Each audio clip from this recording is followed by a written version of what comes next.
बेइम्तियाज़े मजहबो मिल्लत है जिसका सोग, अक्सर मिटा दिया है तासुब का जिसने रोग। कितने हैं अब करीब, बहुत दूर थे जो लोग, ना मुस्लिमों के इश्क में जिसने लिया है जोग। भारत निवासियों को खिताब एक नया दिया, कितने ब्राह्मणों को हुसैनी बना दिया। हज़रत, आज बात हो रही है हुसैनी ब्राह्मण की, इमाम हुसैन के हिंदुस्तानी भक्तों की। क्या है वो रवायत, वो तारीख हुसैनी ब्राह्मणों की? हुसैनी ब्राह्मण वो तबका है जिसने हज़रत इमाम हुसैन अलैहिस्सलाम की करबला की जंग के दौरान मदद की थी, और कहा जाता है कि हुसैनी ब्राह्मणों को इमाम हुसैन अलैहिस्सलाम से बेपनाह मोहब्बत थी। हुसैनी ब्राह्मणों को जब इमाम हुसैन अलैहिस्सलाम की शहादत का इल्म हुआ तो उस तबके ने अमीर मुख्तार के साथ मिलकर इमाम हुसैन अलैहिस्सलाम की शहादत का बदला लिया। ये बातें retired major general G D. Bakshi ने हुसैन और हिंदुस्तान के मौजू पर दिल्ली में वाक़ इंडिया इस्लामी कल्चरल सेंटर में मुनक़दा एक जलसे में बतौर मेहमान खुसूसी कहीं। उन्होंने कहा कि हमारे आबो अजदाद ने इमाम हुसैन अलैहिस्सलाम से क़ुर्बत के लिए अपनी जानों को कुर्बान किया। उन सब की शहादत हमें इत्तेहाद व इत्तेफ़ाक़ और इंसानियत का सबक देती है। हाज़रीन, सबसे पहले मैं आप सबका तहे दिल से शुक्रगुज़ार हूँ, अपनी तरफ से, अपनी बिरादरी के वयाल भाइयों की तरफ से। और हम लोगों को बहुत फ़ख्र है कि आज से 1443 साल पहले हमको इमाम हुसैन साहब की खिदमत का एक मौका हमको मिला, और जिससे आज तक हमारी नस्लों को जो भी कुछ अच्छा हुआ है, मैं समझता हूँ वो जो आसीस हमको वहाँ से मिली करबला के मैदान से, मैदान जंग से, वो आज तक हमको कायम रखी है।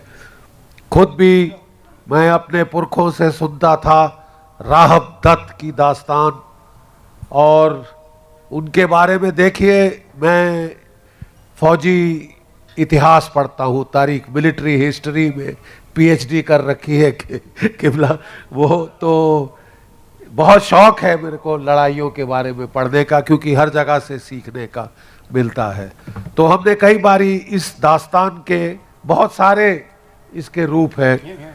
एक कहानी ये है कि साहब, जब सिकंदर ने 325 बीसी में भारत के ऊपर हमला किया था, तब डट के लड़ाई पोरस की हुई थी, और वहाँ पहले हाथी उसने देखे तो वो तिल मिला गया, हिल गए यमन सोल्जर, ग्रीक सोल्जर जो थे।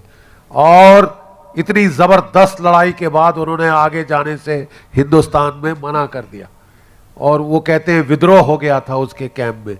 तब उन्होंने सुलह कर ली थी पोरस, वो भी एक मोहियाल था। जो पोरस है जिसको बोलते हैं, जो सिकंदर से लड़ा, वो भी एक मोहियाल राजा था। तो उन्होंने उससे वो संधि कर ली थी, और वो फिर भारत को निकलने के लिए सिंधु नदी के रास्ते गया, क्योंकि वो रास्ता पकड़ के वापस ग्रीस जाना चाहता था। रास्ते में महिवाल, पाकिस्तान के अंदर महिवाल एक जगह और है, वहाँ भी मोहियाल थे, और बड़ा भीषण युद्ध, उसकी जिंदगी का सबसे भीषण युद्ध कहते हैं वहाँ पे हुआ। और उसमें सिकंदर को चोट आई और वो बेहोश हो गया। लंबा तीर उन्होंने मारा था, वो जो पाँव के नीचे रख के मारते थे, तो बेहोश होके घोड़े से गिर गया। उसके सिपाहियों ने सोचा कि ये मर गया, और वो लाल पीले आग बबूले हो गए। तलवार लेके जो आदमी औरत बच्चा मिला उसका कत्लो गारत शुरू किया। तो उसको होश आई, बोले क्या कर रहे हो? बोले हमने सोचा आपको मार दिया, हम इंसानों से बदला ले रहे थे। उसने बोला इनसे अच्छे लड़ाके मैंने नहीं देखे, इनसे अच्छे लड़ाके नहीं देखे, इनको साथ ले चलो। तो वो कहते हैं कि साथ ले गए, और ये जब हम गुजरात में रण ऑफ कच्छ के आसपास पहुंचते हैं, वहाँ मुहाने पर उन्होंने जहाज़ बनाए, और पूरी ग्रीक फौज उसमें बैठ के अलेक्जेंड्रिया, इजिप्ट, मिस्र में पहुंची।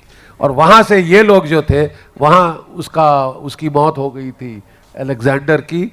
तो ये जो महियाल फौजें, जो कुछ पोरस ने साथ भेजी थी और जो महिवाल से इन लोगों ने साथ ले गए थे, वो जाके इराक में सेटल हो गए।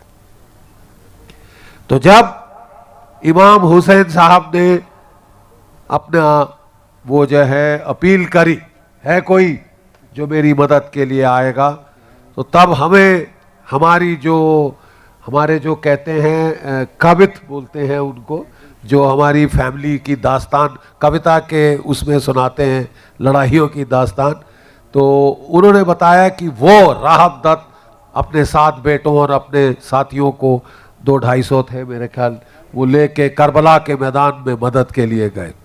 ये भी कहा जाता है कि उनके साथ के साथ बेटे उन्होंने कुर्बान कर दिए इमाम हुसैन की हिफाजत के, जो उन्होंने अटेम्प्ट किया।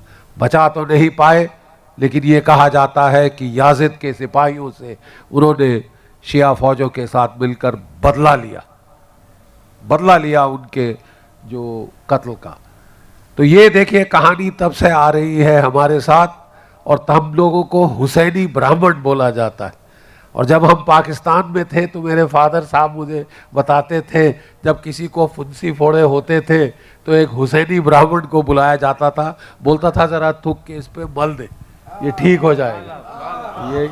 ये उनकी जो है, ये इमाम साहब की जो इबादत जो करी और जो उनको उनसे जो मिली आशीष, वो इतना लोग उसको, हम नहीं बाकी लोग मानते भी, ज़्यादा मानते थे कि साहब आप तो उस खानदान से हैं, आप उस वंशावली से हैं, आप ज़रा ये कर दीजिए। तो मैं ये कहना चाहता हूँ आप लोगों से कि बहुत मुबारक दिन है कि हमको हमारे शिया भाई बहनों ने इतनी इज़्ज़त बख्शी है, इतनी हमको इज़्ज़त दी है हमारे पुश्तों की वजह से। मैं अपने मोहियाल भाइयों की तरफ से फिर आपको, आपकी बिरादरी को सलाम करता हूँ, क्योंकि आपकी वजह से हम लोगों को इमाम हुसैन साहब की खिदमत का ऐसा मौका मिला, और वो जो उनकी आशीष है वो आज तक हमारे साथ है। कई लड़ाइयाँ मैं लड़ चुका हूँ, मैं फिर लड़ा कारगिल में, और कारगिल में शिया रहते, और वहाँ पे साहब काकसर नाम का एक गांव है, लाटो नाम के गांव है, काकसर में बड़ा अच्छा इमाम बाड़ा है, वहां पे भारी तोपों की गोलाबारी हुई, इमाम बाड़े को कुछ नहीं, ऐसी भारी गोलाबारी हुई वहां पे। और जितना साथ वहां के लड़कों ने मुझे दिया, खासकर एक लड़का अभी भी मेरे को मिलने आता है, कितने साल बीत गए हैं, दशक बीत गई है, अली। तो मैं जब पहुंचा तो उन्होंने जो इलाके में सारी तोपें थी पाकिस्तान की, उन्होंने उनको वहाँ पे दिया, हुक्म दिया कि इनका कर्नल आ गया है, वो खुला पठार है, यानी ऐसा पहाड़ फिर पठार, फिर ऐसा पहाड़ फिर पठार, वहाँ कारगिल में ऐसे ही है, खुले पठार में आ गया था, और दबा के उन्होंने फायर किया। ऐसा फायर मैंने अपनी जिंदगी में देखा। मैं गोलियों की बात कर नहीं रहा साहब, मैं गोलों की बात कर रहा हूं, जो एक गोला 25 किलो का होता है, 25 किलो RDX। तो वो अली उस वक्त बोलता है, साहब इस वक्त हम बच नहीं सकते, इमाम बाड़े चलो। तो मैं कहा चलो भाई इमाम बाड़े चलते। हम लोग गए और वाकई ही सारे गोले उस तरफ पड़े, और उस वक्त मैं समझता हूं वो रूहानी ताकत हमारे साथ थी, वो रूहानी ताकत हमारे साथ थी।